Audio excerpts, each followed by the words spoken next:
Pakistan team का खासा है, जिस टीम से भी खेल रहे हो, A B C D E, जो भी टीम हो ना सामने वाले की, उसके लेवल पे जाओ, बिल्कुल बराबरी का मौका दो और फिर गेम इधर जाए या उधर जाए, कोई जीते। This is Najib ul Hasnain. Honestly speaking, Pakistan team को जीत की बहुत बहुत मुबारकबाद। शाहीन शाह अफरीदी की क़यादत में पाकिस्तान ने 2 विकेटों से 2 बॉलों पहले ये मैच जीत लिया। लेकिन जीत ऑब्वियसली बड़ी इंपॉर्टेंट होती है, जीत हमेशा मायने रखती है, लेकिन जीतने के तरीके से पता चलता है कि आपकी पोजीशन कैसी थी। आपको इस तरह की टीम को एक कमांडिंग पोजीशन से हराना चाहिए था, जो कि पाकिस्तान टीम करने में बिल्कुल नाकाम हुई। विकेटें तो हमारी बंच में ऐसे गिरती हैं जैसे हाउस ऑफ कार्ड्स हो, समझ ही नहीं आता। क्रेडिट देना पड़ेगा यहाँ पे रिजवान को, जिनके साथ जो हुआ उसके बाद भी वो गेम पे फोकस थे।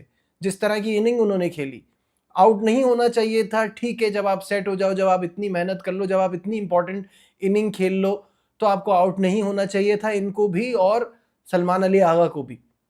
बट दोनों ने बेकार शॉट खेले, जिसकी वजह से उसके बाद एक कोलैप्स हुआ। और कोलैप्स पाकिस्तान का होता है तो ऐसा होता है कि सीढ़ियों से जैसे गिर रहा है, धड़ धड़ धड़ धड़ गिरता ही चला जाता है भाई, रुकने का नाम ही नहीं लेते। जनूबी अफ्रीका के कई अहम खिलाड़ी मिसिंग है, हम सब जानते हैं। डी कॉक कम बैक कर रहे हैं और 1 2 नहीं 3 खिलाड़ियों का डेब्यू हुआ। उसके बावजूद भी वो ज्यादा मतलब संभल के खेल रहे थे। स्टार्ट उन्होंने इतना शानदार लिया। प्रिटोरियस ने अपने डेब्यू पे 50 की, डीकॉक ने बड़ी इंपॉर्टेंट 63 रन्स की नॉक खेली। ये दोनों 16 ओवर तक खड़े रहे और 6 की औसत से भी ज्यादा से स्कोर कर रहे थे, विच इज फैंटेस्टिक। एक पॉइंट पे ऐसा लग रहा था कि 300 तो पक्का बने, क्या पता 325 350 पे भी बात चली जाए, जिस तरह से ये खेल रहे थे। लेकिन फिर उसके बाद ऐसा चेंज मारा अबरार ने, नसीम ने और साइम ने, और इनके स्कोरिंग को स्लो किया। मतलब आप ये चेक करें कि एक पॉइंट था जहां पहले 10 ओवर में इनके बने 62, उसके बाद अगले 10 ओवर में बने 63, अगले 15 ओवर में स्पिनर्स ने पाकिस्तान के गेम को बदल दिया। सिर्फ 74 रन ऐड हुए और 3 विकेटें भी हासिल की।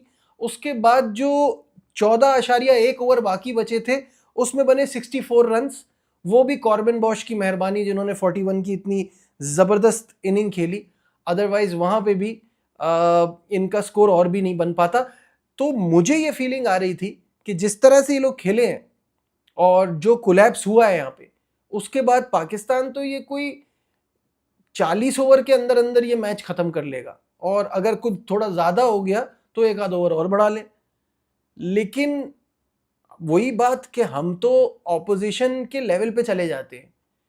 जितनी इनएक्सपीरियंस टीम वो थी, हमारी टीम बिल्कुल वैसी ही लग रही थी। शाहीन ने विकेट तो खैर एक ली, लेकिन बड़ी समझदारी से बॉलिंग की, कप्तानी उनकी बहुत अच्छी रही। नसीम शाह की शुरू में पिटाई हुई, लेकिन नसीम शाह ने फिर बाद में बड़ा अच्छा सेंसिबल तरीके से कमबैक किया और 3 विकेटें हासिल की। अपने 9.1 ओवर्स में उन्होंने 40 रन दिए और 3 विकेटें ली। आगा के 3 ओवर में 30 रन, 10 की इकोनॉमी से। अबरार बहुत ही ज़बरदस्त रहे, उनको पिच से भी सपोर्ट मिल रही थी। 3 for 53 अबरार के फिगर्स हैं। साइम ने 2 विकेटें ली 39 रन दे के। मोहम्मद नवाज की 1 विकेट है 45 रन दे के। अब यहाँ कोई मुझे ये बताए कि आपके पिछले उसमें मैन ऑफ द सीरीज होने वाला फ़हीम अशरफ आप ड्रॉप कर देते हो, कैसे? या तो हसन नवाज ड्रॉप होना चाहिए था, या आपको ड्रॉप करना चाहिए था हुसैन तलत को। ये इतनी जो आपने बल्लेबाजों की फौज रखी है, वो भी किसी काम की नहीं। धड़ाधड़ आउट होते तो होते ही चले जाते। तो आप थोड़ा बैलेंस तो बनाते। आपकी बॉलिंग इतनी कमजोर लग रही थी, वो तो सामने वाली टीम ऐसी थी कि उसने विकेटें थ्रो करना शुरू कर दी। वरना जिस तरह की बॉलिंग आपने खिलाई है आपके पास, मतलब आप किस बॉलिंग पे खेल रहे थे? ये शाहीन, नसीम, अबरार, चलो नवाज को मान लिया, लेकिन आप इस बॉलिंग पे खेल रहे थे, आपके पास फ़हीम अशरफ होता तो एक ऑलराउंडर का ऑप्शन आ जाता। हुसैन तलत को आप खिला रहे हो, एज बैट्समैन खिला रहे हो, ओवर तो आपने कराया नहीं। और जिस तरह की उसने बैटिंग की है तो फ़हीम अशरफ इससे बहुत अच्छी कर सकता है। तो कोई मुझे सेंस समझ नहीं आई जो प्लेइंग 11 बनाई और खिलाई उसकी।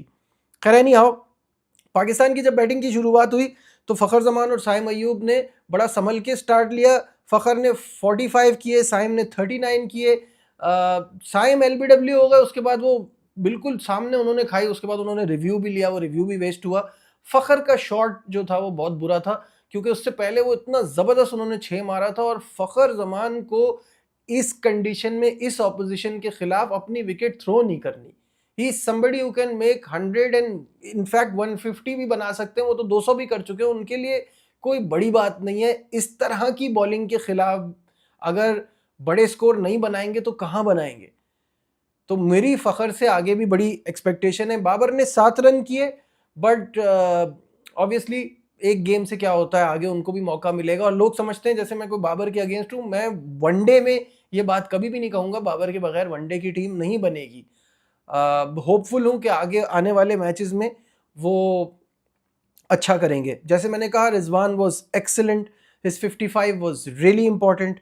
सलमान आगा के 62, इन दोनों की पार्टनरशिप की वजह से पाकिस्तान गेम में वापस आया। लेकिन उसके बाद हुसैन तलत 22 रन, हसन नवाज का 1, मोहम्मद नवाज के 9 और शाहीन के 4। और फिर उसके बाद नसीम शाह भी बैटिंग के लिए आए, उनको मौका नहीं मिला, एक ही बॉल खेली उन्होंने। बट ओवरऑल इतना डीप जाना नहीं चाहिए था, this is what I feel. और मुझे ऐसा लगता है कि ये मैच जल्दी ख़त्म होना चाहिए था। जहाँ तक हम बात कर रहे थे नसीम की, कि शुरू में पिटाई हुई लेकिन बाद में कमबैक कर लिया। आज मैच से पहले उनका ये कहना था कि कमबैक करना डेब्यू से भी ज़्यादा मुश्किल होता है, क्योंकि आपके साथ एक्सपेक्टेशन जुड़ी होती है। और जिस तरह की क्रिकेट आजकल चल रही है, बॉलर को बैट्समैन से एक स्टेप आगे रहना होता है, अपनी मूव्स पहले से सोचनी होती है। I think he is absolutely right, बात बिल्कुल उन्होंने ठीक कही है। पाकिस्तान की इस कामयाबी पे एक बार फिर उनको मुबारकबाद, बट सामने वाली टीम बहुत कमज़ोर है। प्लीज़ ऐसा दिखाइए, पता चले कि आपका उनका लेवल सेम नहीं है। This is it. आप क्या सोचते हैं कमेंट्स में ज़रूर बताइएगा। लाइक शेयर सब्सक्राइब देखते रहिए Najibul Hasnain honestly speaking. Bye.